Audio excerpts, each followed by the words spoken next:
qualifying games.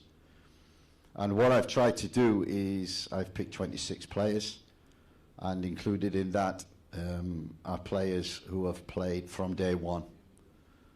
A few who have obviously come into the squad and performed well and stayed in the squad. But these players have shown their loyalty to Jamaica, to come into the camps, and their willingness to want to achieve the goal, which is World Cup qualification. So that's why I've picked 26. That's why I've picked the players that I've played. They've been in from day one. I trust them. They trust me. We all know what we want from each other. It's very difficult to introduce new players now and new things and try different things. I don't think now is the time to do that. I think we have to bed down our principles, what we've been trying to do. And these games are all about attitude, fight, and the will to win. And we have to have more will than anybody to win. And also with God's will, that will happen.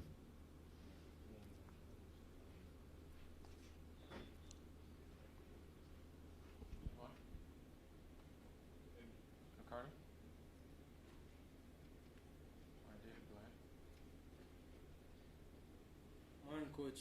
Morning, Simon. King from Ballbury TV. Coach, we've seen where players that are selected in the squad came on social media to show their support to Jamaica in light of the devastation of Hurricane Melissa, right, Coach? We know that it's already a task to qualify to the World Cup in itself, and I know that most of the players will be using this opportunity as motivation to assist us to go over the line. But has it been any additional difficulty, or has it been any additional pressure on the coaching staff and the players, knowing that getting over the line will boost the whole morale of the whole nation? Is it any additional pressure, or is it just being seen as motivation? It's seen as the motivation that's been there from day one. Jamaica, why do they travel thousands and thousands of miles to come over? We said this 18 months ago. Everybody's goal was World Cup qualification, and we're on the brink. We've come this far. We've had 18 months working towards this moment. We've had ups and downs. We've had success. We've had failures, disappointments, high lows, and it all boils down to this. They know the importance. They know more than us. We don't need to pile any more pressure on them. We do that every camp they come. But I think we've got the added pressure of the people of Jamaica who are suffering at the present moment, and the devastation and travesty that they must be going through. We can't feel, we can't see that, we can't feel that. We need to be able to feel that, what the people are feeling as well. And if we can come together as one and get the feeling of the island, get the feeling of the people, because they're the most important. They're the most important. The people on this island, the families and the friends and the Jamaicans all over the world, they will be so proud if we achieve this. So that's the mindset we've had from day one. So it isn't a case of coming to the last camp and ramping up the motivation or ramping up the pressure. The pressure is there. We have to handle that, and the crowd will help us. I can't stress the importance of the game. Is 8 o'clock. We want to see the crowd there at 6 o'clock. We want to see them when we pull up on the coach. We want to see them when we walk onto the field to look at the field. We need to see them when we're doing the warm-up. We need them to be behind the noise, the music, the smiles, the motivation. We want to see that. We want to see the whites of the eyes of the people, to see how much it means to them, to know it means that much also to the players who must perform, to give to the people something which would be so special.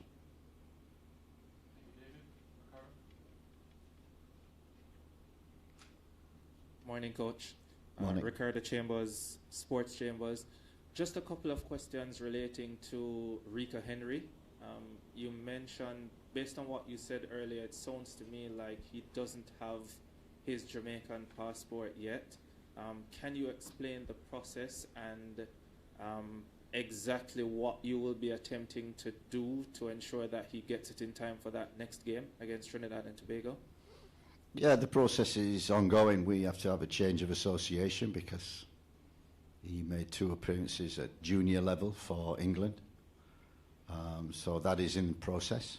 He must acquire a passport first. He's done everything in London that he needed to do. All the documents are in place. He just needs to visit PICA, apply, sign, and then pick up his passport the next day. So we're hoping to do that. Unfortunately, he plays on Sunday, so he can't come till Monday, so that will have to be Tuesday, Wednesday. Hopefully that will be done, and we get clearance on Wednesday or Thursday for him to be involved in that first game. If not that one, then hopefully by Friday, and then we've got the Monday for the second game. Yeah, it sounds to me that, I mean, based on the timelines that you've just outlined, that there requires some level of collaboration between the JFF and PICA. How is that going at this stage? Yeah, that's always been the case whenever we've tried to acquire passports for players, and that has been difficult. That's a difficult process.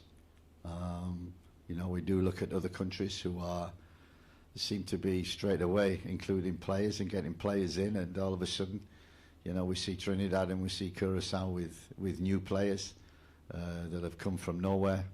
We don't know their process, but this is the process in Jamaica. We must adhere to that, and we do. So we try to plan early, and we have done with Rico since summer, and this has been the only opportunity because a visit to the island to collect, to put in and then collect a passport has always been the difficulty in terms of the schedule that the players have. Is this the most difficult process you've dealt with as coach in situations like this?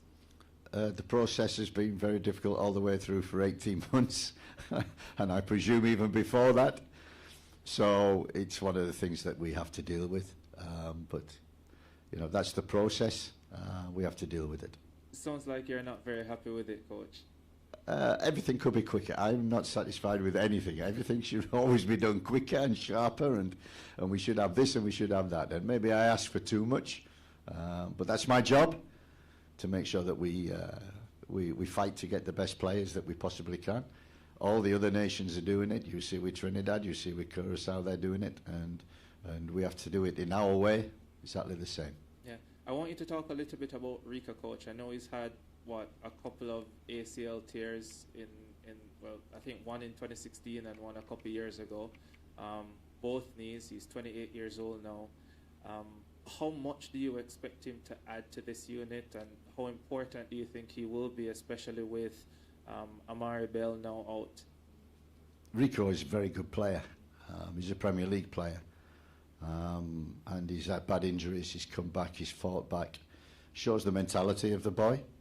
And he plays like that, with that kind of mentality. Enthused, loves playing the game. And he's, this season, not played regular, but had games. And is trained and is fit and looks very, very good. Looks very, very sharp. He played last week in the EFL Cup and played very well, along with Ethan, who's had minutes as well. So I have no hesitation in bringing Rico in. It's the ideal age. He's recovering. He's got the experience. He's a Premier League player. He can add to the squad. And you're saying, Coach, that you feel he is ready to walk right into this setup? Absolutely. Otherwise, I won't pick him.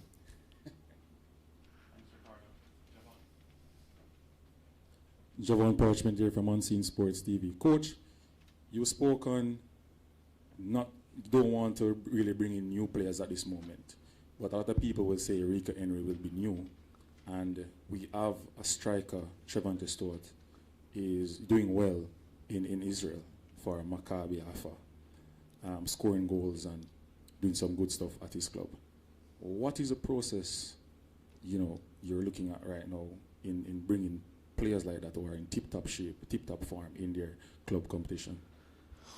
I think knowing players and working with players, I think, is always an advantage. If I go through the 4 strikers, Shamara's is the best in the Caribbean, and I think Shamar became our talisman.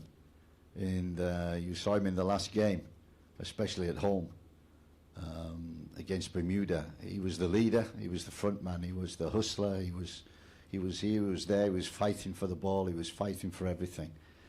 And Shamar we've had ups and downs with, in form, out of form, but he's coming at the right time.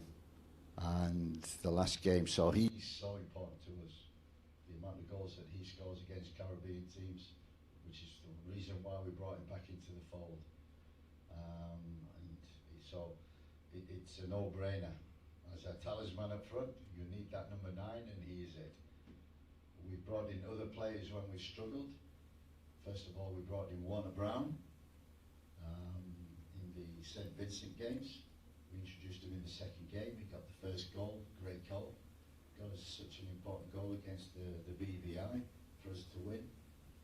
He brings energy, attitude, exactly what we wanted. We wanted strikers who could run behind, cause defenders problems, run in the channels, and also score goals. And Warner Brown, he scored goals. His goals have got us points against Guatemala. You know, he scores 2. So he scored goals. And then in the summer, we didn't have Warner Brown, we didn't have Shamar, and we introduced Rahman Burrell. And Rahman scored his first game in the Unity Cup. And for the championship, he's got a good move to QPR, big club. And I think in the last 5 games, he scored 4 goals. So he's a striker in form. And you've got to pick a striker in form. As one of my staff said, when they're hot, get him in. And he's hot at the moment. And we brought in Calamatri when we didn't have Rahman, and when we didn't have Shamar, and we didn't have Warner. Calamatri came in, and he scored. He did great against Bermuda, scored against Trinidad. And if you notice all them strikers, one thing they've got, attitude. They work, they've got speed, and they can score. And that's so important in the process. And the other thing that they've got, the age of them, I think they're all under 23.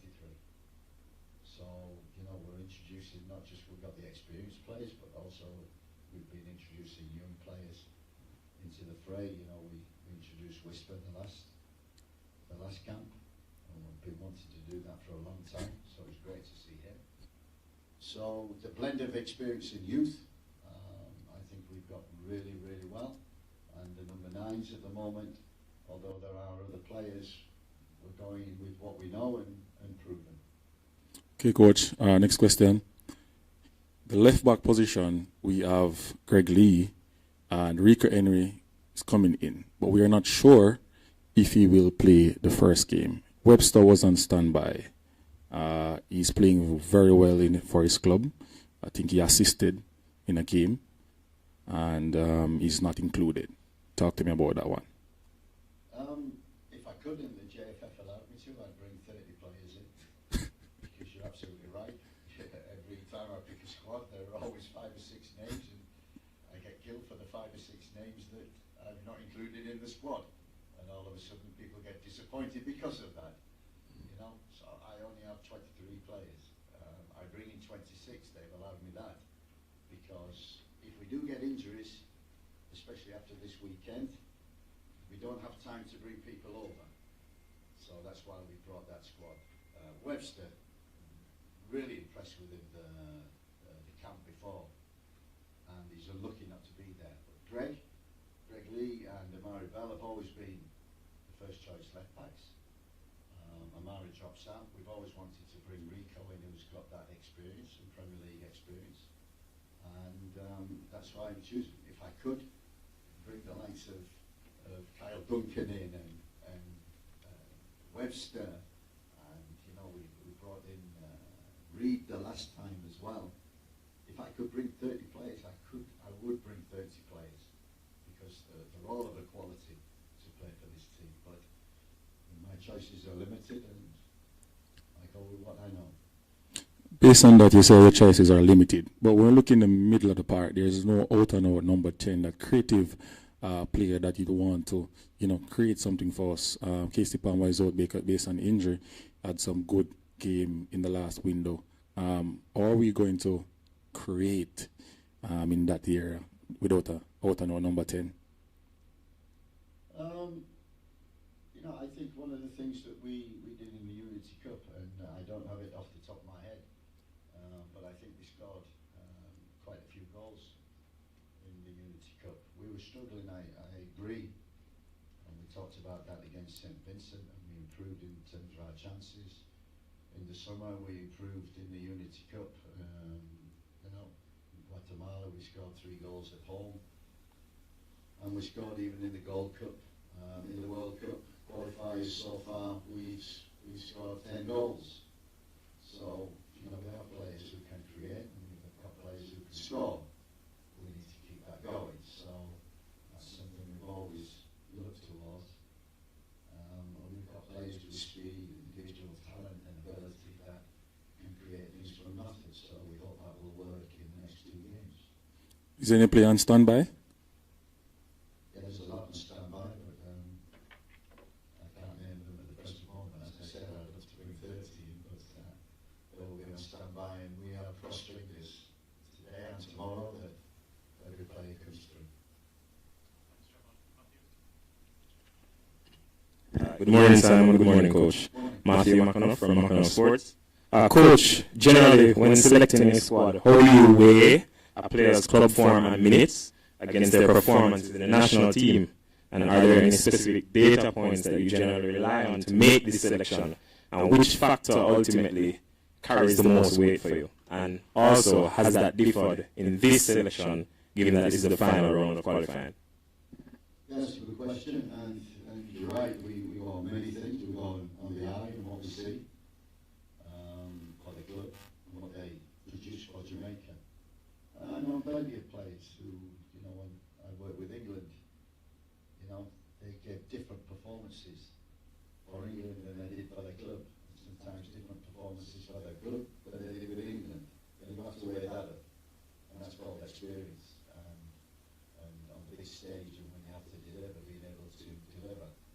So these players in the squad are proven that they've been playing for Jamaica for many years, some of the experienced players, and they've been playing well. And you trust them. And trust is massive and huge. And that's why I pick these 26 players, because I've worked with them before, I've seen them play for Jamaica, and I trust them. And sometimes I take a club form and I close my eyes. And sometimes I look at the club form and say, well, he's not playing, he's not getting minutes, so therefore he's not in momentum. So sometimes it's stats, sometimes it's the eye, and sometimes it's the club. So they're the things that I pick a squad from. And again, that's what I've done. And hopefully it all comes together with 2 wins. Also, Coach, has that general way of selection differed this time, given it's the final round of qualifying? Yeah. Why change? Someone always said to me once, what have you been doing the last 18 months? And the last 2 games, you want to change everything and introduce this and introduce that? It's not the time to do that. It's knowing what you do best, and it's doing it. Thank you.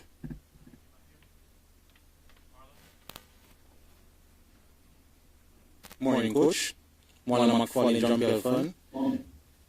Coach, if I'm not mistaken, I heard that Ian Frey is more listed as a defender this time around instead of a midfielder. Is it that, you're more seeing him more as a right back more than giving us help in the midfield this time around? I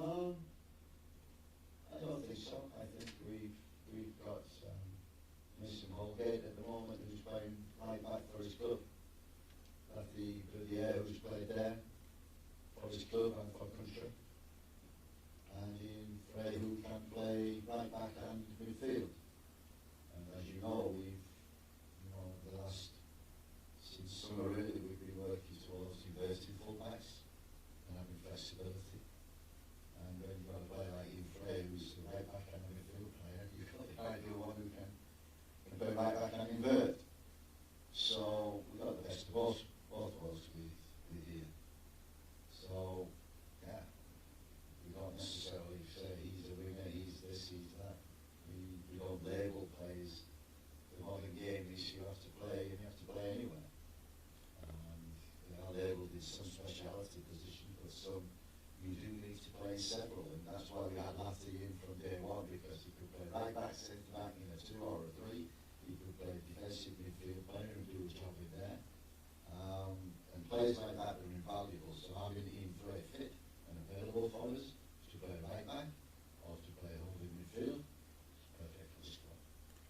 right, Coach. As well, Anglin came off injured early in the game on Wednesday. I know you included him in the squad today, but can you give us an update on his health status? And if he's not able to continue in the camp, is there a specialist number 6 or number 8 as is ready to come in? We see Anglin as an 8, not a 6. He's a boss to boss. I like Anglin. I liked him from day one. Yes, he came off after 20-25 minutes the other night. I watched the game and I was very worried when he came off, but the medical team, and we know them well because they're part of the medical staff, say he's okay. He's no problem, has no pain. Has been training the last 2 days. Will join us and train on Sunday. Okay, thank you, Coach. Thank you.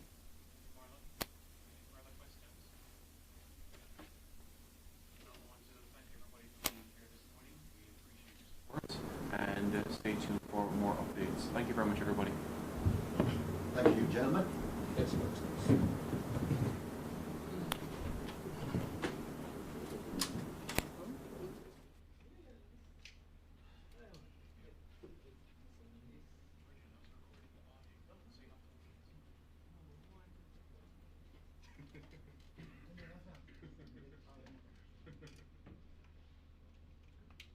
It's like that with us, don't worry. It's weird. It's vicious. We call him the Rottweiler.